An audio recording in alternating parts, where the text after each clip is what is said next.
சிம்பிளாக 3 பொருளை வச்சு இந்த மாதிரி க்ரீமியாக ஓரியோ மில்க் ஷேக் எப்படி செய்கிறதுன்னு பார்ப்போமா. அதுக்கு முன்னாடி நம்ம சேனல் ஃபஸ்ட் டைம் வரீங்கன்னா மறக்காமல் சப்ஸ்கிரைப் பண்ணிக்கோங்க.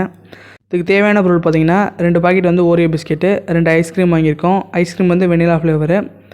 பால் வந்து 1/2 லிட்டர் எடுத்திருக்கோம். 1/2 லிட்டர் வந்து காய்ச்சி ஃப்ரிட்ஜில் வச்சு எடுத்துக்கிட்டாச்சு. அப்போ தான் வந்து நல்லா கூலிங்காக இருக்கும்.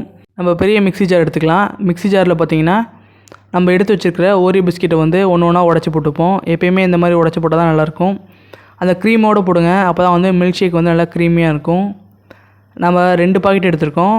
கிட்டத்தட்ட வந்து 1.5 பாக்கெட்டை வந்து இந்த மாதிரி உடச்சி போட்டுட்டு அதில் வந்து 2 பிஸ்கெட் வச்சுப்போம். அப்போ தான் வந்து டாப்பிங் போடுறதுக்கு நல்லாயிருக்கும். இந்த மாதிரி உடச்சி போட்டதுக்கப்புறம் பார்த்தீங்கன்னா அப்படியே வந்து பக்கத்தில் இருக்கிற மில்க்கு அப்படியே லைட்டாக ஆட் பண்ணிக்கலாம்.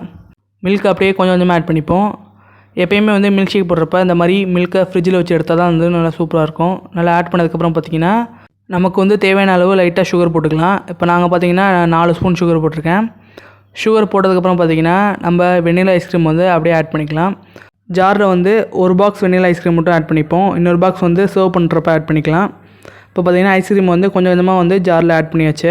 ஆட் பண்ணதுக்கப்புறம் பார்த்திங்கன்னா உங்கள்கிட்ட வந்து ஐஸ் க்யூப்ஸ் இருந்தாலும் ஆட் பண்ணிக்கோங்க. ஐஸ் க்யூப்ஸ் வந்து ஆப்ஷனல் தான், ஆல்ரெடி வந்து நல்லா கூலிங்காக தான் இருக்கும். நெக்ஸ்ட் எல்லாம் ஃபில் பண்ணதுக்கப்புறம் பார்த்திங்கன்னா மிக்சியில் வந்து ஒரு 2 மினிட்ஸ் நல்லா கிரைண்ட் பண்ணி எடுத்துக்கலாம்.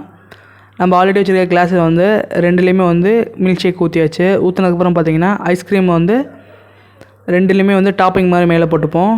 அப்போ தான் வந்து குடிக்கிறப்ப நல்லா சூப்பராக இருக்கும் ஃப்ரெண்ட்ஸ். ஆல்ரெடி கூலிங்காக இருக்குது. இது இப்போ ஐஸ்கிரீம் சேர்க்குறப்ப இன்னும் சூப்பராக இருக்கும்.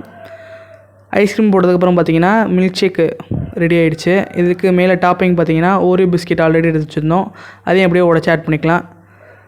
நீங்களும் வந்து உங்கள் வீட்டில் சம்மர் டைமில் இந்த மாதிரி கூலிங்காக எதுவும் குடிக்கணுன்னா இந்த மாதிரி நீங்களே ட்ரை பண்ணி பாருங்கள். இந்த வீடியோ உங்களுக்கு பிடிச்சிருந்தா லைக் பண்ணுங்கள். நம்ம சேனல் ஃபஸ்ட் டைம் பண்ணிங்கன்னா மறக்காமல் சப்ஸ்கிரைப் பண்ணிட்டு சப்போர்ட் பண்ணுங்கள் ஃப்ரெண்ட்ஸ்.